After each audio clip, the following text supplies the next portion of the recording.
आज हम लोग पढ़ेंगे नव उदारवाद के बारे में, नियो लिबरलिज्म। कल की क्लास में हमने पढ़ा था सकारात्मक उदारवाद या कल्याणकारी राज्य या मॉडर्न लिबरलिज्म। मॉडर्न लिबरलिज्म में हमने ये देखा था कि राज्य की भूमिका को बढ़ा दिया गया और इसलिए राज्य कल्याणकारी हो गया। राज्य व्यक्तियों के विकास के लिए, यानी समाज में जिन व्यक्तियों का विकास नहीं हो पाया है उनके विकास के लिए कल्याणकारी योजनाएं शुरू करने लगा। ठीक है, इसमें व्यक्ति की समानता की बात की जाने लगी। ये कहा जाने लगा कि व्यक्ति सिर्फ स्वतंत्रता से काम नहीं चलेगा, व्यक्ति के लिए समानता भी जरूरी है। यह क्लासिकल लिबरलिज्म के सुधार के तौर पे सामने आया, उसमें संशोधन किया गया और इसलिए इसे संशोधनात्मक उदारवाद भी नाम दिया गया। तो आज हम शुरू करेंगे नव उदारवाद के बारे में।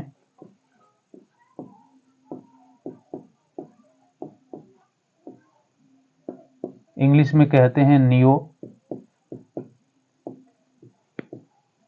लिबरलिज्म। अब इसका नाम है नव उदारवाद, तो इसमें कुछ नया जरूर होगा, तभी तो।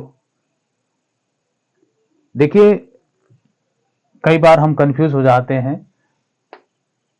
नियो को न्यू लिख देते हैं NEW, लेकिन यह है NEO। ये लिखने का एक ट्रेंड है, अमेरिका से चला और वही चलता आ रहा है, तो ये भी इस्तेमाल होता चला गया। तो इसमें कंफ्यूज होने की जरूरत नहीं है, जहां जरूरत हो नव उदारवाद लिखें और इंग्लिश में लिखना हो तो नियो ही लिखें, NEO। NEW आपको नहीं लिखना है। NEW आपको नहीं लिखना है, ठीक है। तो इस नव उदारवाद में नया क्या था, नयापन क्या था? इस नव उदारवाद में पहला नयापन तो यही था कि जो क्लासिकल लिबरलिज्म था, यानी जो शास्त्रीय उदारवाद था, उसकी विचारधारा को फिर से लाने का काम इन्होंने किया।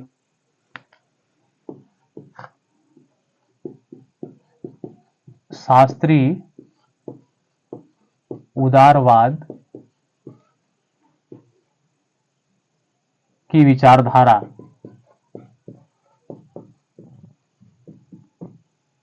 या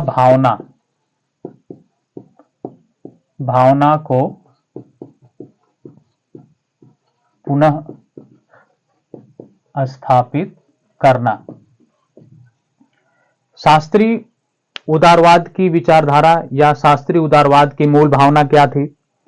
राज्य का हस्तक्षेप कम,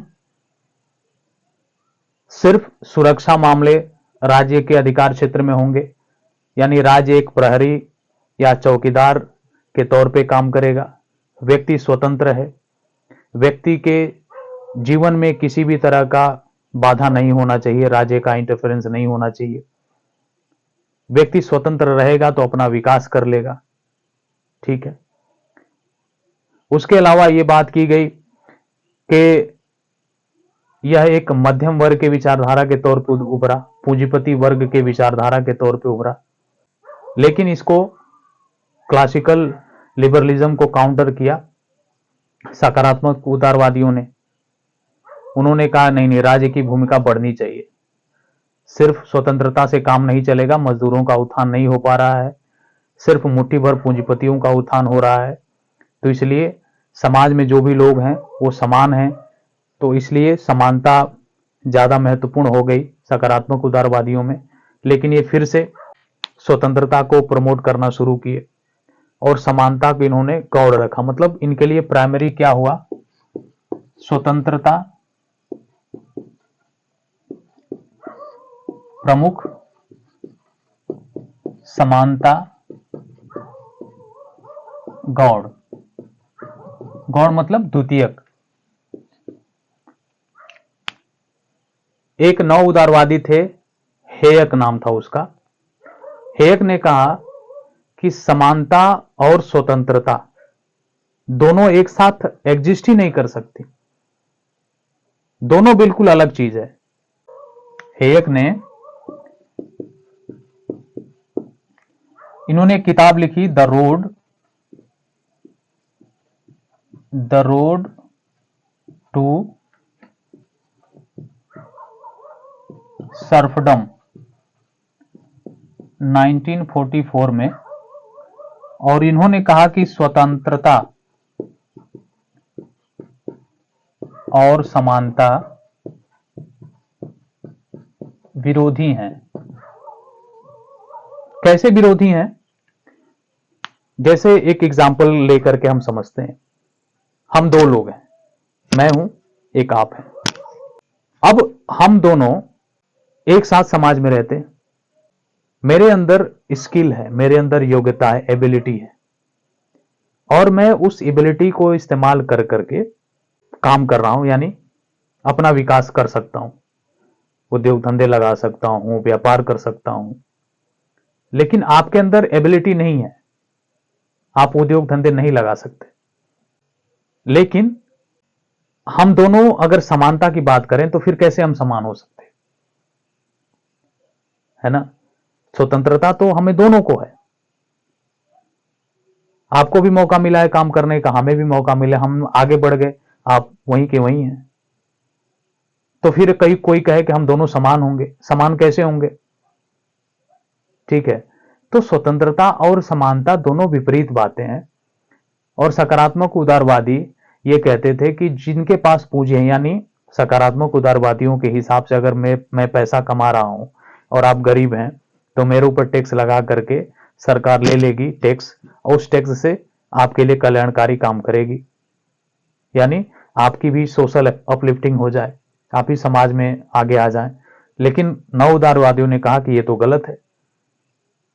हमारे पास योग्यता है, हम अपनी योग्यता से पैसे कमा रहे हैं, उद्योग धंधे लगा रहे हैं, और हमारे ऊपर सरकार टैक्स लगा रही है, उस टैक्स से आपकी भलाई कर रही है, तो गलत है। मतलब एक की भलाई करने के लिए दूसरे को आप नुकसान पहुंचा रहे हैं। तो नव उदारवादियों ने कहा ना ना, ये तो बिल्कुल गलत बात है, ऐसा होना नहीं चाहिए। ठीक है, तो इन्होंने कल्याणकारी राज्य का विरोध किया। ठीक है,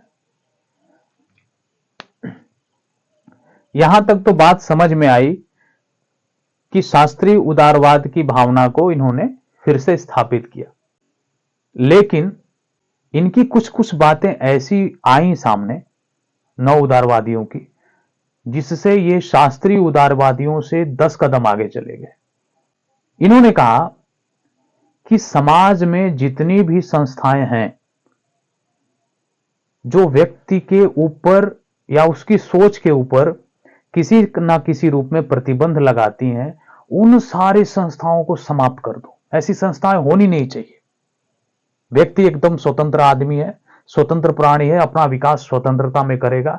अगर उस स्वतंत्रता में, वो स्वतंत्र सोच में कोई भी संस्था ऐसी बाधा पैदा कर रही है, उसको समाप्त करो, खत्म करो।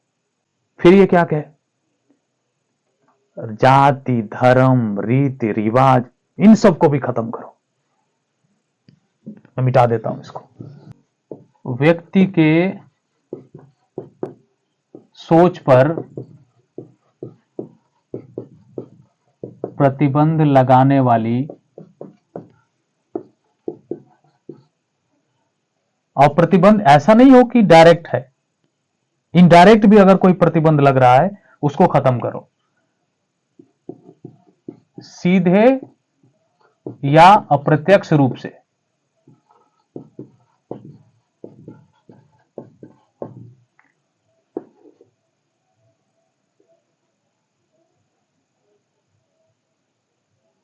जो संस्थाएं लगाती हैं,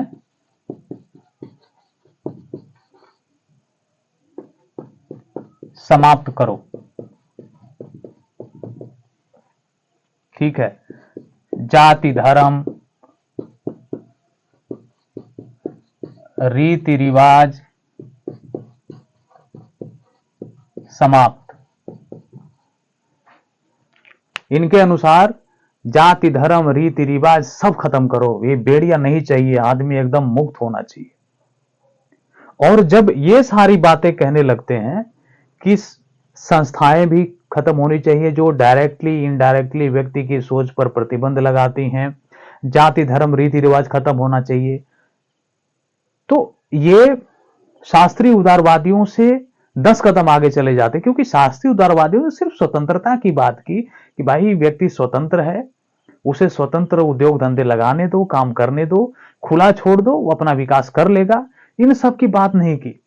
और जब ये बात ये लोग करने लगते हैं कि सब कुछ बंधन खत्म करो, तो ये 10 कदम आगे चले जाते हैं।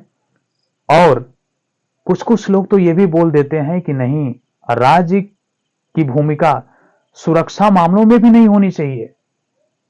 और जो लोग ऐसा बात करते हैं नव उदारवादियों में, उसे कहते हैं अतिवादी नव उदारवादी।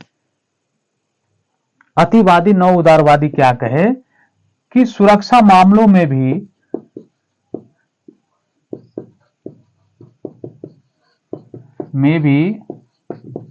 राज्य का अधिकार नहीं होना चाहिए। अब बड़ा प्रश्न सामने ये आया कि जब राज्य सुरक्षा मामलों में काम नहीं करेगा, क्योंकि पुराने उदारवादी यानी शास्त्रीय उदारवादी कहते थे कि राज्य सुरक्षा का काम करेगा, सिर्फ सुरक्षा का काम करेगा, बाकी कुछ नहीं करेगा। लेकिन ये तो ये भी छीन ले रहे हैं राज्य से, तो कौन सुरक्षा देगा? तो इसके सलूशन के तौर पे ये कहते हैं कि नहीं, व्यक्ति अपने सुरक्षा का काम खुद कर लेगा, प्राइवेट संस्था बनाएगा सुरक्षा वाली संस्था, और उस सुरक्षा वाली संस्था से अपना सुरक्षा कर लेगा। ये संभव है, संभव अभी भी है।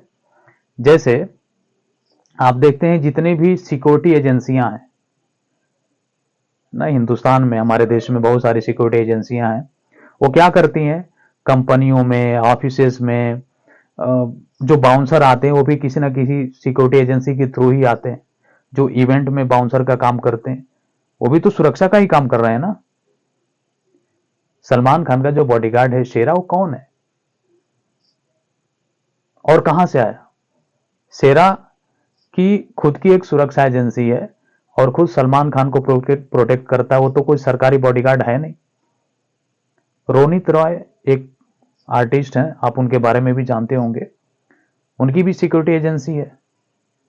पहले खुद सिक्योरिटी का काम करते थे, लेकिन अब सिक्योरिटी दूसरों को दिलवाते हैं। तो इस तरह की बात करते थे कि इस तरह का सिक्योरिटी, ये प्राइवेट ही सिक्योरिटी है ना, तो इस तरह की सिक्योरिटी से व्यक्ति अपनी सुरक्षा कर लेगा, राज्य की भूमिका खत्म करो। लेकिन इसमें एक दूसरा वर्ग भी था, वो बोलता था नहीं नहीं भाई, राज्य को तो कुछ तो करने दो, राज्य की सारे अधिकार तुम छीन ले रहे हो, राज्य कुछ भी नहीं करेगा। तो उन्होंने कहा कि चलो भाई राज्य महोदय, हम आपको सुरक्षा मामलों की बात दे देते हैं, आप सुरक्षा का काम देखिए। इनको कहा गया संयत नव उदारवादी।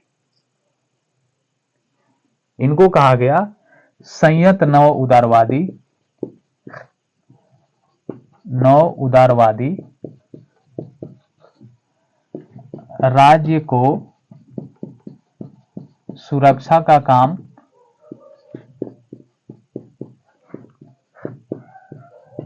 सौंपते हैं। इन्होंने थोड़ा सा बख्शिश दे दी, नहीं राज्य आप हैं तो कुछ तो आप करिए, सारा कुछ हम ही कर लेंगे, ठीक है। इन्होंने कर का भी विरोध किया। कर जो टैक्स लगता है, ये कहते थे कि भैया हम अपनी मेहनत से पैसा कमाते हैं, हम उद्योग धंधा चला रहे हैं, सब कुछ मैनेजमेंट हम देख रहे हैं, और आप हमारी कमाई पर, राज्य के लिए कहते थे, आप हमारी कमाई पर टैक्स लगा देते हैं, उस टैक्स को लेकर के आप लोगों में बांटने लगते हैं, कल्याणकारी योजनाएं शुरू कर देते हैं। अब इससे क्या होता है, समाज में भ्रष्टाचार पैदा होता है। सरकारी जो एम्प्लॉय होते हैं, टैक्स लिए गोल झोल झाल करते हैं योजनाओं में, तो समाज भ्रष्ट बनता जा रहा है। तो इसलिए ये जो समानता और समाजवाद का आपने विचार अपना रखा है, ठीक है, ये खत्म होना चाहिए। इनमें प्रमुख रूप से इस विचारधारा की शुरुआत होती है हेयक से, हेयक, हेयक, इन्होंने किताब लिखी कॉन्स्टिट्यूशन, कॉन्स्टिट्यूशन ऑफ लिबर्टी। इसमें इन्होंने 9 उदारवाद, 9 उदारवादी सिद्धांत की नींव रखी।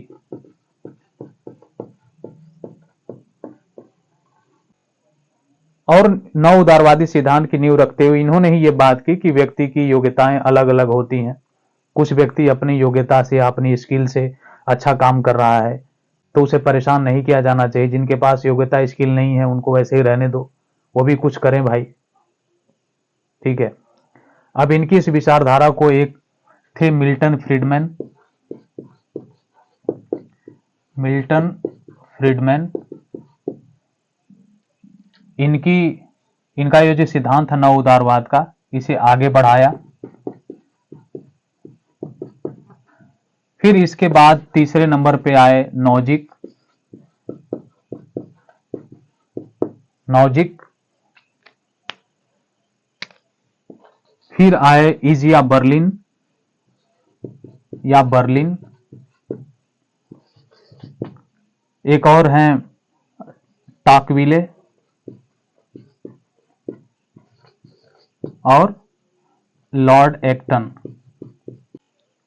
मुख्य रूप से ये 9 उदारवादी विचारक है, 9 उदारवाद को सपोर्ट करते थे। और टॉकविले, लॉर्ड एक्टन और हेयक ये तो यहां तक कहते थे कि जो राज्य कल्याणकारी काम कर रहा है ये व्यक्तियों को दास बना रहा है। कल्याणकारी राज्य का मार्ग दासता की ओर जाता है। और तर्क देते थे कि भाई राज्य की भूमिका को बहुत ज्यादा बढ़ा देने से व्यक्ति के जीवन में उसका दखल बढ़ जाएगा। इन्होंने कहा कि भाई जो कल्याणकारी राज्य की बात है ना, सकारात्मक उदारवादी लोग आप जो बता रहे हो ये गलत बात है।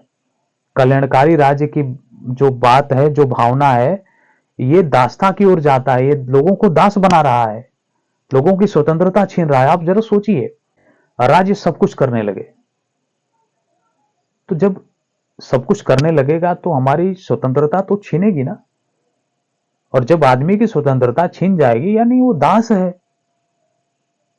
तो इसलिए ये लोग भड़क पड़े, बोले कि नहीं नहीं भाई, कल्याणकारी राज्य की जो बात है ना, जो ढिंढोरा पीटा जा रहा है, ये बंद होना चाहिए। और मैं एक बात बता दूं आप लोगों को, आज जो भी समाज में हम देख रहे हैं, हम मॉडर्न कपड़े पहन लेते हैं, एक से कपड़े, छोटे कपड़े, ये सब उदारवाद की देन है। मॉल में हम जाते हैं, अपने गर्लफ्रेंड के साथ में बैठते हैं, ये भी उदारवाद है। उदारवाद की पहली क्लास में हमने क्या सीखा था कि एक ऐसी विचारधारा के तौर पे सामने आई, बौद्धिक विचारधारा। इसने व्यक्ति की सोचने समझने की क्षमता ही बदल दी, तरीके बदल दिए। और ये सबसे गतिशील विचारधारा है उदारवाद की। इसमें समय के हिसाब से इसने खुद को बदलना शुरू किया। आप देखिए, शास्त्रीय उदारवाद स्वतंत्रता पे जोर देते थे, ठीक है। फिर उसके बाद देखे कि नहीं नहीं, कुछ गड़बड़ हो रहा है, एक वर्ग का विकास हो रहा है, यानी पूंजीपतियों ने अपना विकास कर लिया, मजदूरों का विकास नहीं हो रहा है। फिर उसने तुरंत पलटी मारी, चीज के बोला कि नहीं, स्वतंत्रता के साथ समानता भी होनी चाहिए। इसलिए कल्याणकारी राज आया, लोगों के जो पूंजीपति वर्ग था उनके ऊपर टैक्स लगा दिया गया, उस टैक्स से कल्याणकारी योजनाओं की शुरुआत की गई। अब इसमें क्या हुआ कि राज्य में भ्रष्टाचार फैलने लगा। मतलब टैक्स लगा करके कल्याणकारी योजनाओं के नाम पर जो राज्य के कर्मचारी थे, तो उनको राजी ही कहा जाता है, तो झोल झाल चलने लगा, तो भ्रष्टाचार आ गए। तो फिर इसमें एक नया वर्ग उभरा, नव उदारवादियों, उसने बोला कि नहीं नहीं, कल्याणकारी राज्य का काम बंद होना चाहिए, भ्रष्टाचार है, ये इसमें लोग दास बन रहे हैं। क्योंकि कल्याणकारी राज्य का जो प्रभाव है, जो अधिकार है, लोगों के हर क्षेत्र में लोगों के जीवन पर असर डाल रहा है, तो फिर से इनको स्वतंत्र किया जाए। और इसमें स्वतंत्रता के नाम पर ये स्वेच्छा तंत्र की ओर बढ़े। कब बढ़े? जैसे हमने बताया। इसलिए नव उदारवादियों को स्वेच्छा तंत्रवादी भी कहते हैं। ये हैं नव उदारवादी। इसको मैं हटा देता हूं। ये कहते हैं कि समाज में जितनी भी प्रतिबंधित करने वाली संस्थाएं हैं, धर्म, जाति, रीति रिवाज, इन सबको खत्म करो। स्वेच्छा तंत्र की ओर बढ़ते हैं। इसलिए नव उदारवाद को स्वेच्छा तंत्रवाद भी कहते हैं।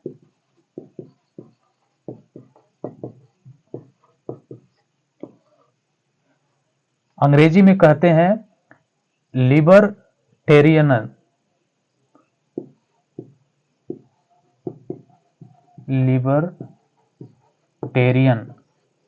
लिबर्टेरियन मतलब स्वेच्छा तंत्रवादी, लिबर्टेरियनिज्म मतलब स्वेच्छा तंत्रवाद। ठीक है, ये व्यक्ति को छोड़ ही दो तुम, व्यक्ति अपना काम करेगा, सब खत्म। ठीक है, तो आज की क्लास में बस इतना ही। आगे हम एक नया टॉपिक शुरू करेंगे। हमारी कोशिश ये रहेगी कि समुदायवाद और समतावाद, क्योंकि वो भी उदारवाद का एक परिष्कृत रूप है, एक नया रूप है, तो उसको देखेंगे। फिर से हम रूढ़िवाद की ओर बढ़ेंगे। ठीक है, तो आज के लिए बस इतना ही। धन्यवाद।